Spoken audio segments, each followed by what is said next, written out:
Here we are in a large southern sanatorium. This one has beds for 500 patients. Altogether, there are now 90,000 such beds available. Rest and more rest.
On March 19, 2012, we traveled to Louisville, Kentucky to investigate one of the most haunted places in the world, the Waverly Hills Sanatorium.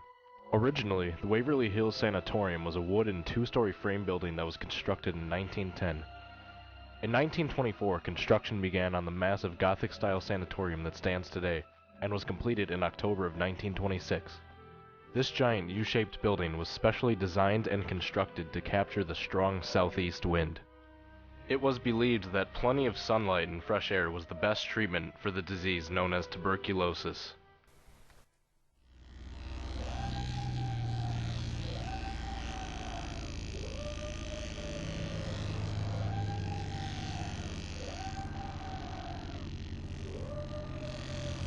Here's the chest picture of a young athlete. The trained eye of the physician sees the damage already done by tuberculosis.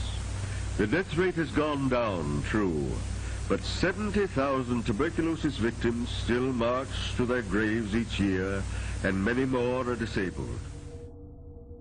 Our investigation began with a tour of the building's hotspots by Josh, a Waverly Hills tour guide. Alright guys, this area right here is the old electroshock therapy area. We would get a lot of EVPs in this room. One of the EVPs we got, they were just asking, is anybody here?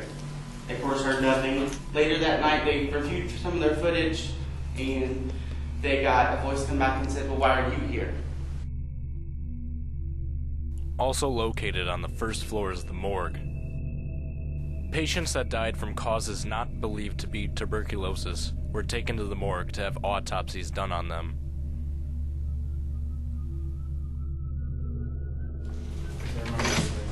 Like most people neglect this room, they're like, oh, it's just cafeteria, it's just where they ate. There's really nothing that can happen here. But I've had more stuff happen to me in this room than I have throughout the whole building. A lot of times, like, we'll ask, like, can you tap a window if you're here? And, like, we have a lot of them. One night, I had some of them tap every single window all the way down and then go all the way back. Alright guys, this area you're standing in now is just the solarium. The beds we pushed out here and the patients be out here for up to 16 hours a day. These big openings never had any windows in them. They were just a copper screen mesh to where the air would actually come in. As you can see, the building's in a C shape. That's where it can catch the southwest wind, bring the wind all the way through the building, and then take it out that way. This room right here, as you can see, it's only one small window, very little ventilation, one closet, with a single. Most people think this for people that actually could afford a private room, but this actually was the terminal room. This is, if you were on this side of the hallway on either 2, 3, or 4, then you knew that your time was basically just about up. This is the floor that we most commonly see Timmy. This is also a floor that people see an apparition of a tall white man and a little white dog. We actually had a young man that wandered off from one of our tours, and he went into that room. As soon as he got in and turned the corner, he saw a tall, dark figure, and as it turned towards him, it looks as if he didn't have any eyes. We actually had people, they come down and they actually left. They were only here for about 2 hours. You're not supposed to smoke on the solariums, and they were doing what they weren't supposed to do, and I kind of feel like this is like spirits telling them they were doing what they weren't supposed to be doing. So I'm going to play, this is an EVP, I'm going to play it once, and I'll explain it, I'll play it again.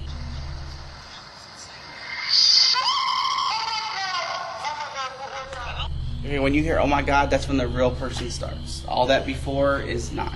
The breaking of the sound barrier and then the shriek in their face, and they were sitting on this ledge and it came straight in their face and did this.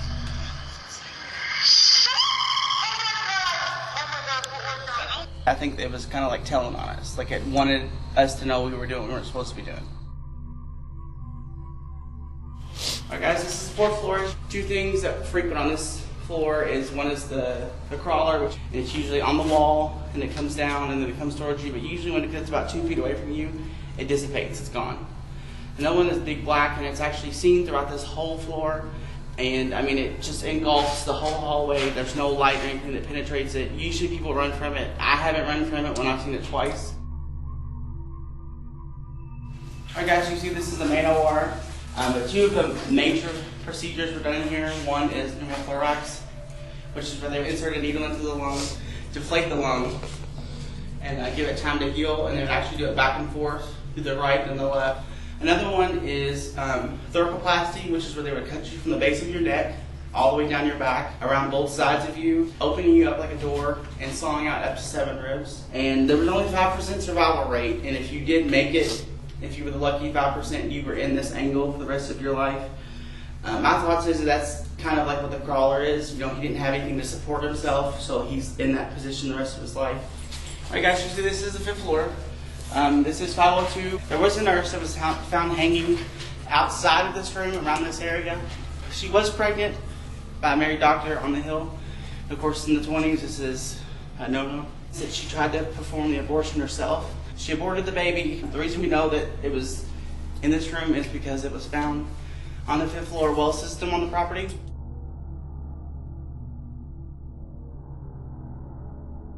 A lot of people, when they go in this room, they feel like ill, sick. I mean, it could be as little as just feel a little bit nauseous to throwing up everywhere. Guys, the body chute is over 500 feet down. There was a cart that was used to transport the bodies down the slab portion, and then the person that was taking them down actually walked down the steps. Originally built to transport supplies and as an employee passageway, this 500-foot-long underground tunnel was used to transport bodies of the deceased out of the eyes of the patients, not to deteriorate morale. With our tour of the building complete, we set up base in the north wing of the 2nd floor and began our investigation of the Waverly Hills Sanatorium. Because this was such a large location, we devised a system splitting our team up into 3 groups, giving each group a chance to investigate each area at least once, also keeping at least 1 floor in between each group to minimize audio interference. With Dan and myself being Group 1, we wasted no time and started investigating the 1st floor. Starting the recording Group 1 on the 1st floor at Waverly Hills Sanatorium. With numerous reports of activity, Dan and I decided to first investigate the morgue. You want to do this by yourself?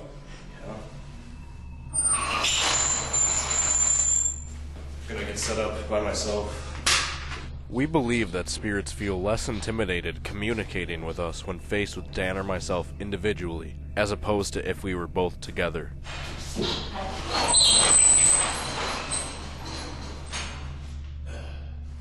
And I'll be out. While I stayed in the morgue by myself, Dan began making his way towards the body chute to see if he could experience any activity. Is there anyone in here? Please tell me your name. If you have a message for me, please speak into this red light that I'm holding. I heard and also captured this unexplained noise that sounded like it was coming from the hallway.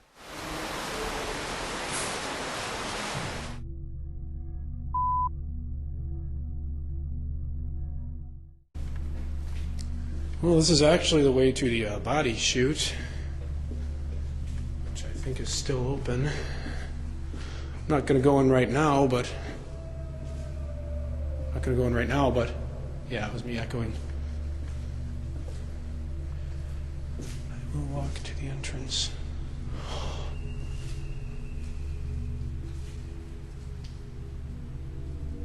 Anybody down here?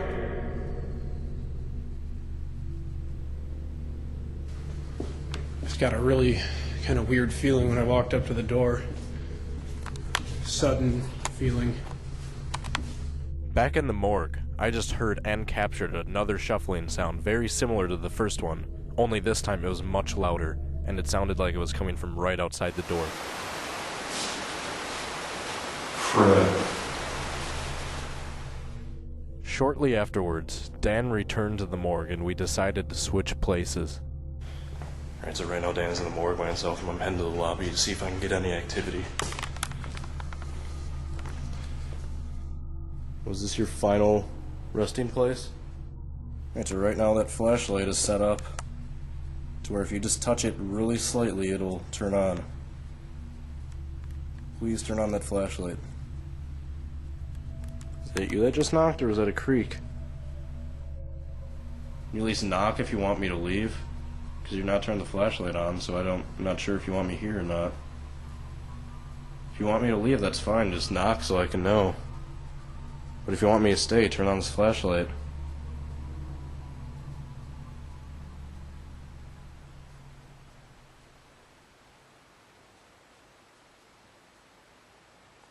Was that a knock? I have no idea what that was. I think that might have been Dan.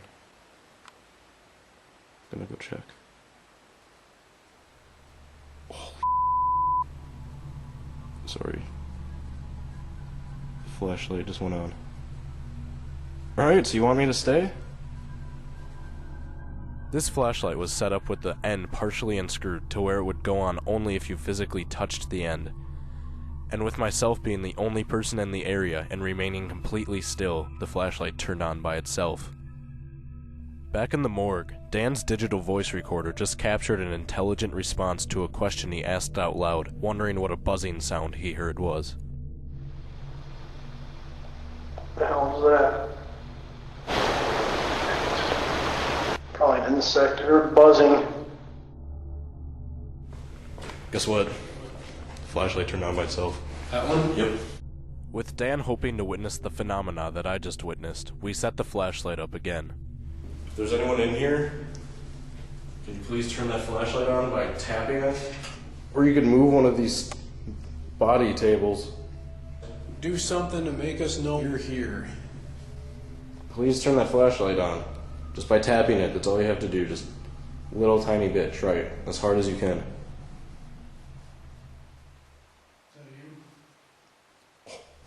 Turn it on. Thank you very much. Because the flashlight turned on twice in a short amount of time, we weren't sure if these results were credible, so we set up a control test and left the flashlight alone in the same condition for over an hour to see if it was turning on from natural causes, and not once did the flashlight turn on. With our hour on the first floor complete, it was time for us to move on to the second floor. We're on the second floor now, until 11.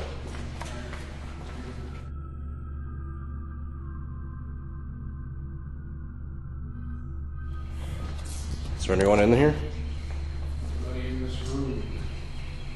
It's a weird sensation. What? Almost feel like something tightening around my neck. Really? A little bit. I've never felt it before.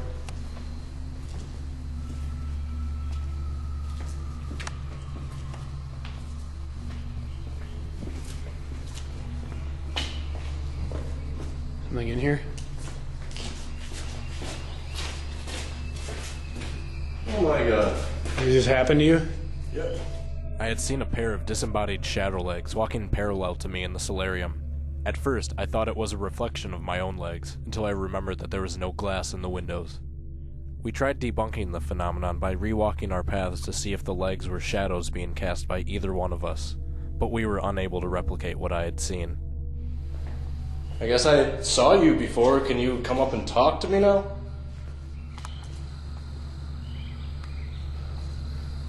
Did the fresh air help you? Please make your presence known to us.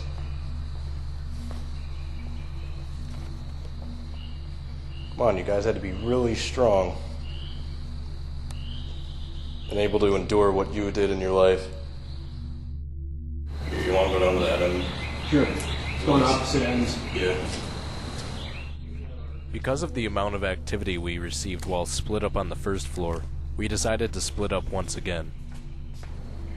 Were the nurses friendly to you when you were here?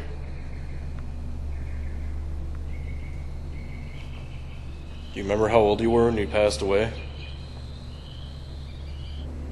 How many people that you knew personally did you know that passed away? Sort of tapping come out of here. Who's in here? Sort of tapping noise come out of here.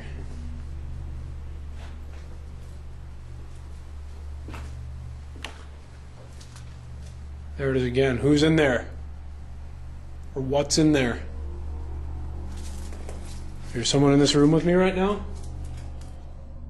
With no further activity, and with the hour nearly complete, we moved up to the third floor.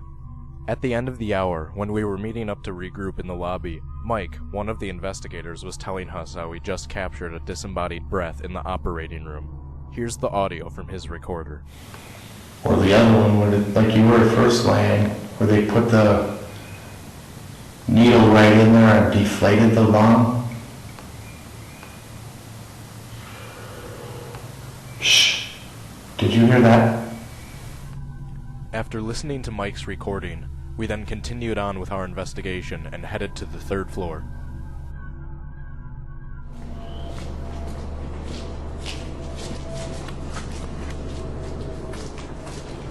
Want to try something? Alright, gonna throw this rock down the hallway. If you want to, you can throw it back.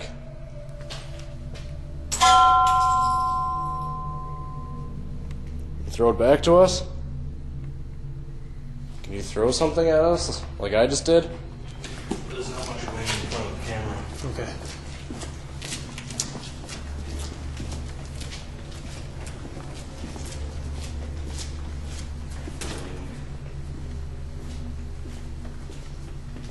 Set it against the wall. All right. Might not see it there. Yeah, that makes sense there. There we go. We set the ball in front of the DVR camera and left the area in hopes of capturing any anomalies, and at 11:56, we captured this.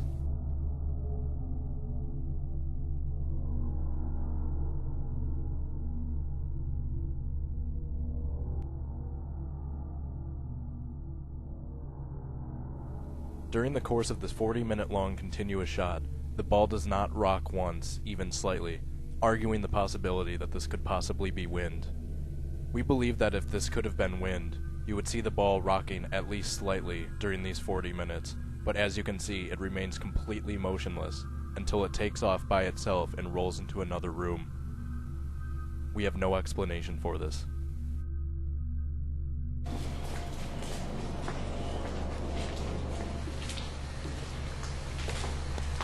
When they brought you onto this floor, did you know you were going to die? Mean you no harm. Just came to talk.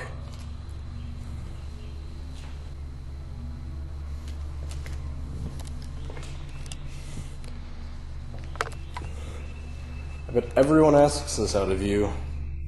When reviewing the following clip, we noticed a strange humanoid-like shape in the far end of the hallway on the right side of the doorway. As the camera pans left, it almost seems to move at the same time. As we zoomed in, we weren't sure if the movement was coming from the figure itself or an optical illusion caused from the camera.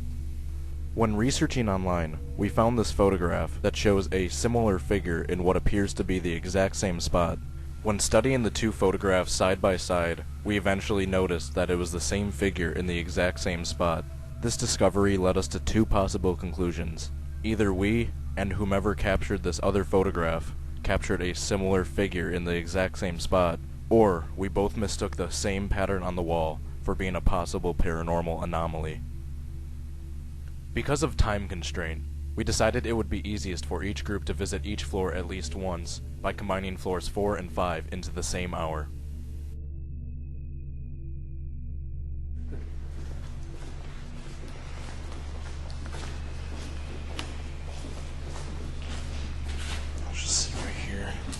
Okay.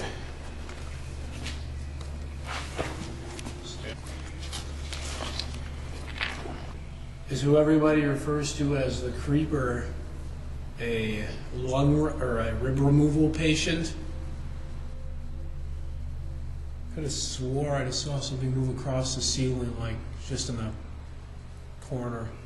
On camera? No, with my eyes.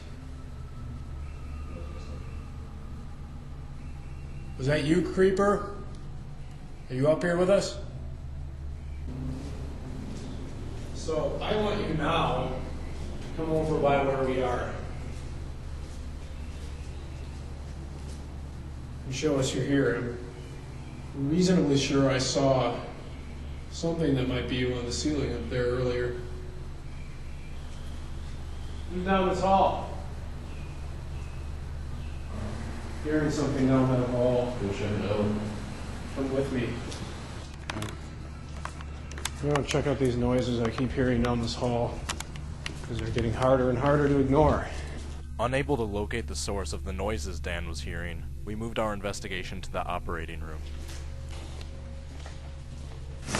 Alright, so right now we're in the operating room, trying to see if we can catch any activity. If there's anyone in here, can you please move this ball for us? Friend Mike heard you before, and he heard you breathing right up here. Make a noise for us too. Were you conscious when they removed your ribs? Did they use anesthesia? Anesthetic? Receiving no activity in the operating room, we moved upstairs and spent the remainder of the hour on the 5th floor. Alright, so right now we're heading to room 502, where the nurse supposedly hung herself to see if we can capture any activity. No one blames you for anything that happened. Everyone makes mistakes. You don't have to feel guilty about anything.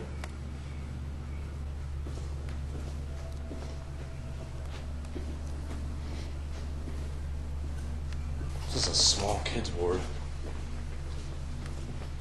Where did they even put the patients? Oh, it's the old swing set. Wow. That they have in all those pictures. We decided to try our luck with isolation once again by splitting up with Dan in the children's ward and myself in room 502. Did you kids ever look over this ledge and hope that you'd one day be free? Come on, just please come talk to me. Come show yourself to me. So I can know that you're here.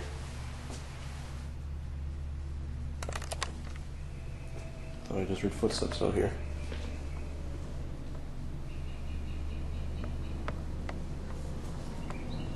There are footsteps out here?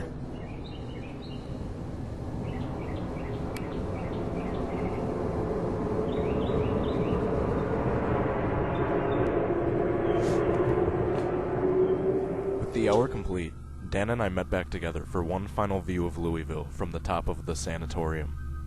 After an hour-long break in the base, we regrouped our equipment and made our way towards our final destination, the body chute. Well, now we make our way into the body chute. Quite possibly the most notorious haunted area in the world. You know, I never usually freak out about too many things, but I'm actually pretty scared for this.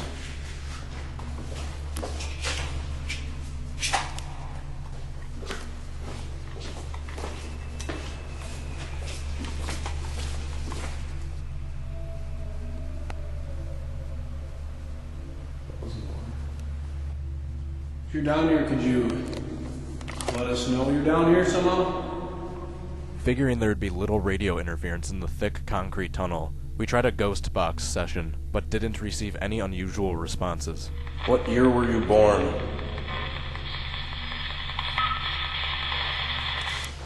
So, making the way through the body chute by myself right now.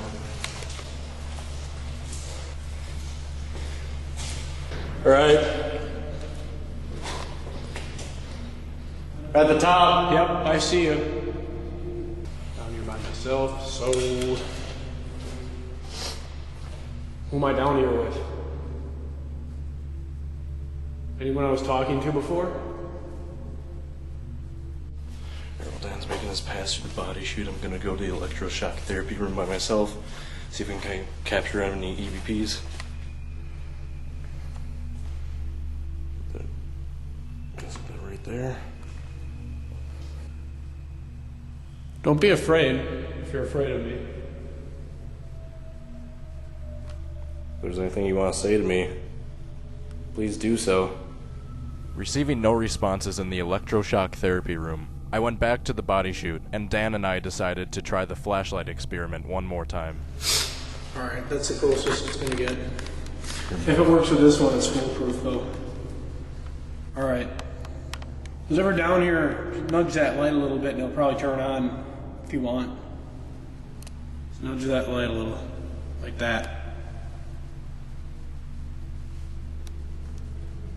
Use what energy I have left to make that go on. All I have to do is hit the back of that. So use all your energy. You're doing 1, 2, 3.